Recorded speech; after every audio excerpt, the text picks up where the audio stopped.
ओम शांति। आज है अव्यक्त महावाक्य 20 फरवरी 2005 के।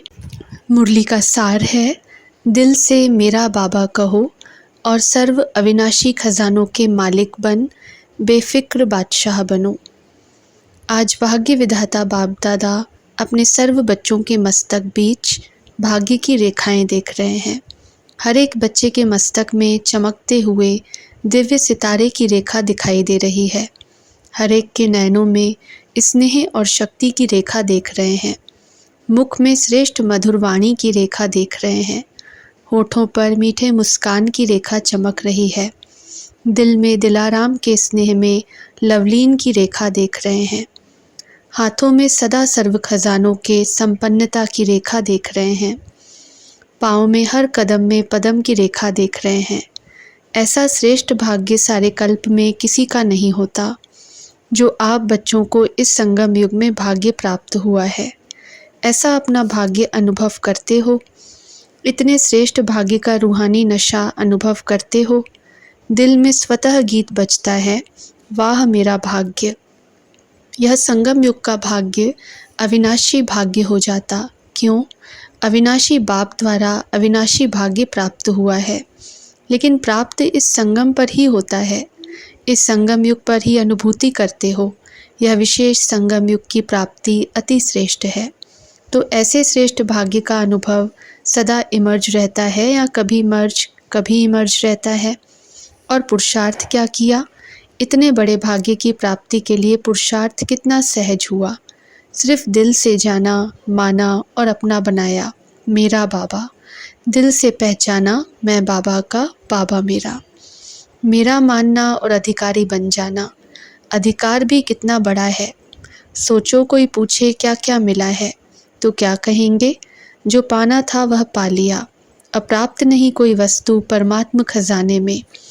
ऐसे प्राप्ति स्वरूप का अनुभव कर लिया व कर रहे हैं। भविष्य की बात अलग है। इस संगम युग का ही प्राप्ति स्वरूप का अनुभव है। अगर संगम युग पर अनुभव नहीं किया तो भविष्य में भी नहीं हो सकता। क्यों? भविष्य प्रालब्ध है, लेकिन प्रालब्ध इस पुरुषार्थ के श्रेष्ठ कर्म से बनती है। ऐसे नहीं कि लास्ट में अनुभव स्वरूप बनेंगे। संगम युग के बहुत काल का यह अनुभव है। जीवन मुक्त का विशेष अनुभव अब का है। बेफिक्र बादशाह बनने का अनुभव अब है। तो सभी बेफिक्र बादशाह हो कि फिक्र है? जो बेफिक्र बादशाह बने हैं वह हाथ उठाओ। बन गए हैं कि बन रहे हैं? बन गए हैं ना? क्या फ़िक्र है? जब दाता के बच्चे बन गए तो फ़िक्र क्या रह गया? मेरा बाबा माना और फ़िक्र की अनेक टोकरियों का बोझ उतर गया। बोझ है क्या?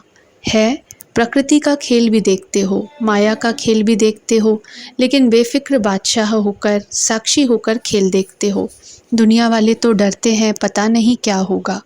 आपको डर है? डरते हो? निश्चय और निश्चित है जो होगा वह अच्छे से अच्छा होगा। क्यों? त्रिकालदर्शी बन हर दृश्य को देखते हो। आज क्या है, कल क्या होने वाला है, इसको अच्छी तरह से जान गए हो। नॉलेजफुल होना। संगम के बाद क्या होना है, आप सबके आगे स्पष्ट है ना। नवयुग आना ही है। दुनिया वाले कहेंगे आएगा, क्वेश्चन है आएगा, और आप क्या कहते हैं? आया ही पड़ा है। इसलिए क्या होगा, क्वेश्चन नहीं है। पता है स्वर्ण युग आना ही है। रात के बाद अब संगम प्रभात है, अमृत वेला है। अमृत वेले के बाद दिन आना ही है। निश्चय जिसको भी होगा वह निश्चिंत, कोई चिंता नहीं होगी, बेफिक्र। विश्व रचता द्वारा रचना की स्पष्ट नॉलेज मिल गई है। बाप दादा देख रहे हैं सभी बच्चे स्नेह के, सहयोग के और संपर्क के प्यार में बंधे हुए अपने घर में पहुंच गए हैं। बाप दादा सभी स्नेही बच्चों को, सहयोगी बच्चों को, संपर्क वाले बच्चों को अपने अधिकार लेने के लिए अपने घर में पहुंचने की मुबारक दे रहे हैं।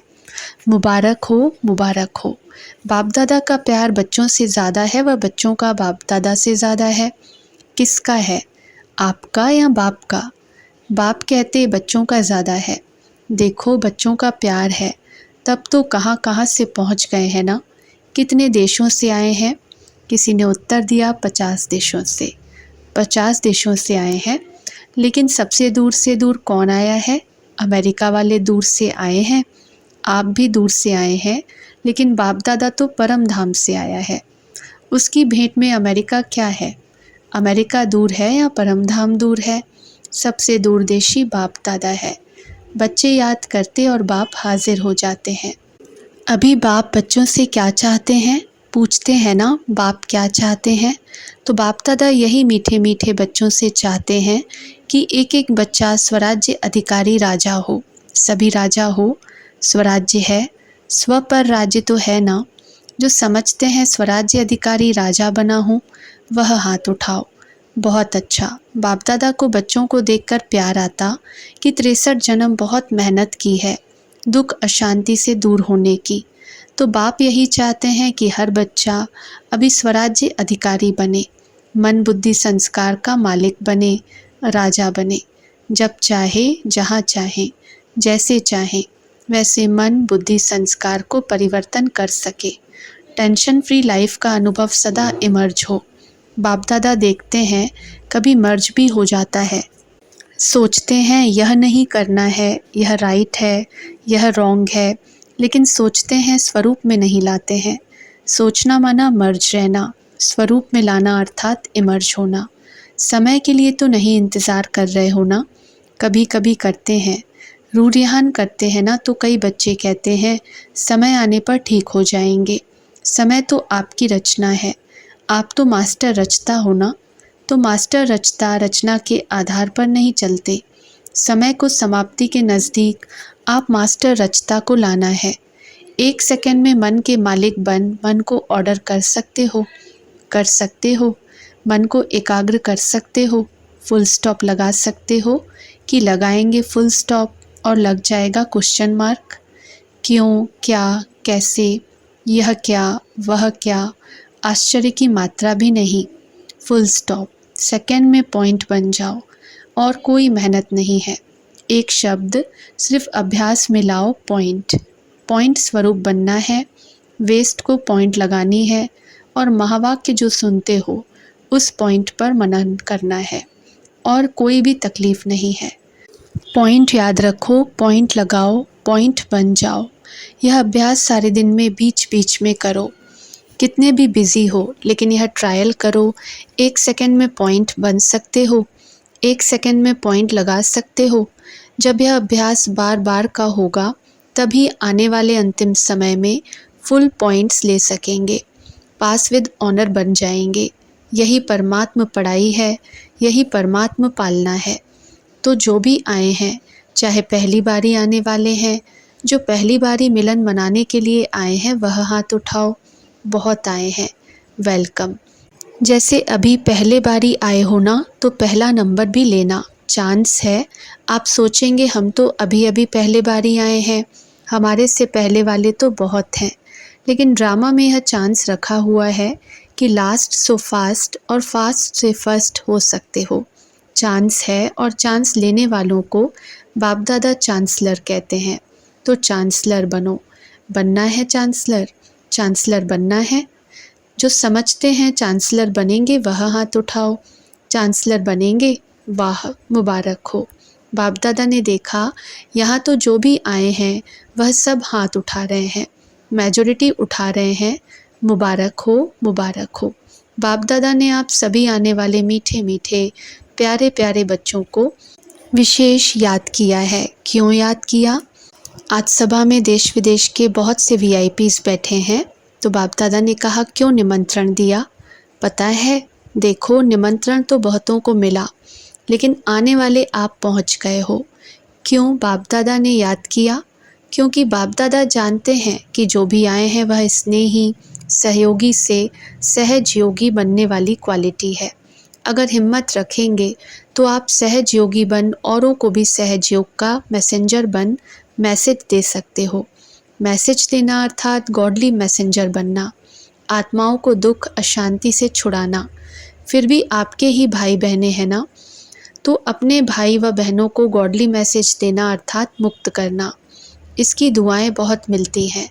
किसी भी आत्मा को दुख अशांति से छुड़ाने की दुआएं बहुत मिलती हैं, और दुआएं मिलने से अतीन्द्रिय सुख, आंतरिक खुशी की फीलिंग बहुत आती है।